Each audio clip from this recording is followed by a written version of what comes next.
අපි මහන්සි වුණ හැටි අපි කතා කරගත්ත දේවල් කොහොමද කරන්නේ මම වඩ කියලා තියෙන මම හිතන්නේ අපි මේ ලංකාවේ පැජන්ට් එකට යද්දී ඇත්තට මාර වියදමක් මගේ අතින් වුණා ඒකත් කියන්න ඕනේ මේ ළමයින්ට පැජන්ට් එකකට මුහුණ දෙනවා කියන්නේ සල්ලි ඉතින් මට ඒකට මුහුණ දෙන්න මට කැපැසිටි එක තිබුණා මං හරියට මහන්සිලා වැඩ කළා ඉතින් ඒ වුණාට සමහර දේවල් තාම ගෙවනවා ඇත්තටම කියනවා නම් මොකද ඩුවල් ගද්දි ලක්ෂ ගාණක් යනවා ඊට පස්සේ ටිකට්ස් වලට යනවා ඒ හැමදේම මේ වියදම් මම ඒ කියන්නේ ස්ටේජ් එකේදී පළවෙනි දේ මම නැගලා ප්‍රැක්ටිස් කළා බහිද්දි ටීම් එකේ කට්ටිය අපොඩි ගහලා නැගිට්ටා.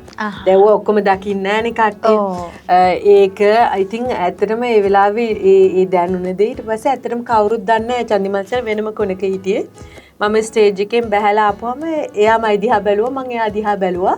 ඊට පස්සේ මම ඔහොම කරාම එයා මට එන්න කියලා කිව්වා. ඉතින් අපි ඒ වෙලාවේ බදාගෙන ඒ කියන්නේ අපි මේ දුකකට නෙමෙයි මම කැමෝම දාලා තියෙන ක්‍රවුඩ් එකට ශාදිය අනන්නේ ක්‍රවුඩ් එකේ ඉඳයි චන්දිමාලා කියලා දාලා තිබුණා. ඉතින් ඒක ඉතින් හැංගීම්